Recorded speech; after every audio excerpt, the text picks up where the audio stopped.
وعلیکم السلام ورحمۃ اللہ وبرکاتہ۔ لکھتے ہیں جی شیخ صاحب عاصم بن کلیب کیا مدلس راوی ہیں؟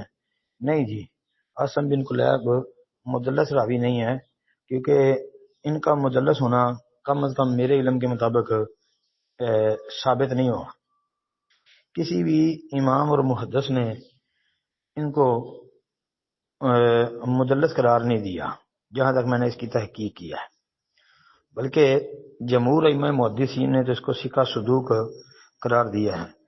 اب جب جمہور محدثین نے اس کے متعلق ثقہ صدوق والے کلمات نقل کیے ہیں، اس کی توثیق کی ہے، تو کہیں نہ کہیں کوئی ایک آدھا ہی اس کی کوئی تدریس کا ذکر کر دیتا، کسی نے بھی کوئی ذکر نہیں کیا جی۔ اور صحیح مسلم کا یہ راوی ہے عاصم بن کلیب، اور صحیح مسلم میں اس کی تقریباً 4 حدیثیں ہیں۔ صحیح مسلم کے اندر عاصم بن کلیب کی 4 حدیثیں موجود ہیں۔ دوسرے نمبر پہ فن رجال کے بہت بڑے امام یحییٰ بن معین رحمۃ اللہ علیہ، انہوں نے جو ہے اس کو ثقۃ معمون قرار دیا ہے جی۔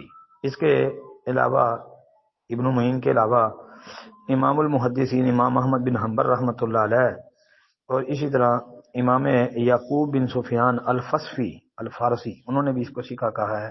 احمد بن حنبل نے بھی ثقہ کہا ہے۔ امام عجلی نے بھی اس کی توثیق کی ہے۔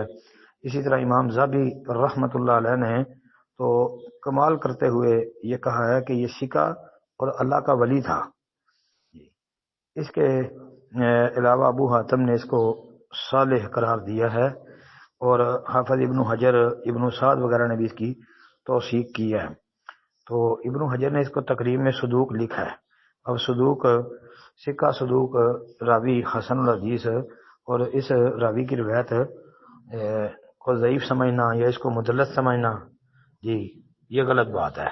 پھر اس کے تفرد کو بنیاد بنا کے جرح کرنا، یہ بھی درست نہیں ہے۔ اور عاصم بن کلیب پر کسی نے بھی جرح نہیں کی، اور جو کہتے ہیں کہ جی امام علی بن مدینی رحمۃ اللہ علیہ جو امام بخاری کے استاد تھے، انہوں نے عاصم بن کلیب پر جرح کی ہے، جی اس کی کوئی صحیح سند پیش کرے نا امام علی بن مدینی کے قول کی کہ انہوں نے کہاں جرح کی ہے جی۔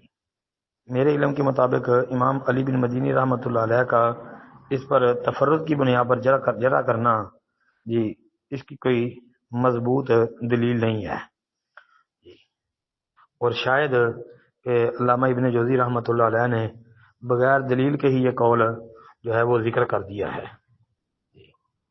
لہذا عاصم بن کلیب جو ہے یہ مدلس نہیں ہے، ثقہ صدوق عند الجمہور راوی ہے۔ السلام علیکم ورحمۃ اللہ وبرکاتہ۔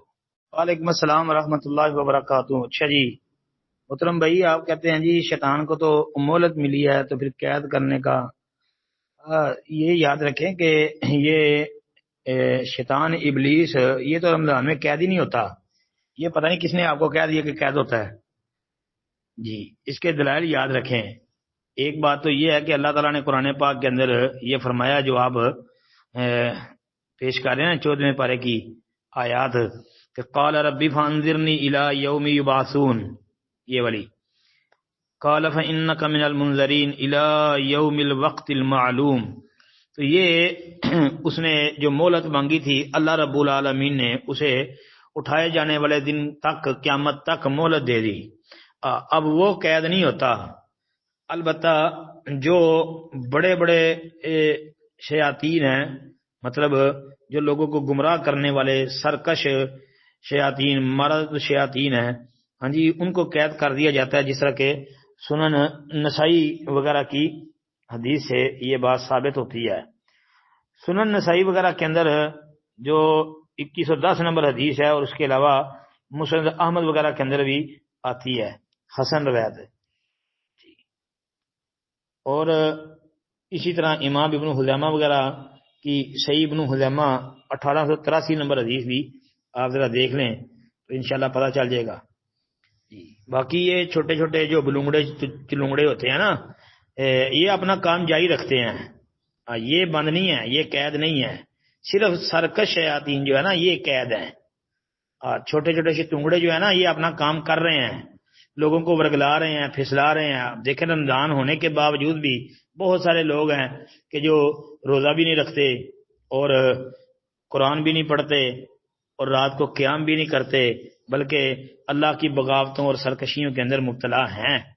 تو صرف یہ کہہ سکتے ہیں کہ جو مرد شیاطین ہیں، سرکش شیطان، ان کو جو ہے نا وہ قید کر دیا جاتا ہے، باقی چھوٹے موٹے جو ہے نا وہ قید نہیں ہوتے.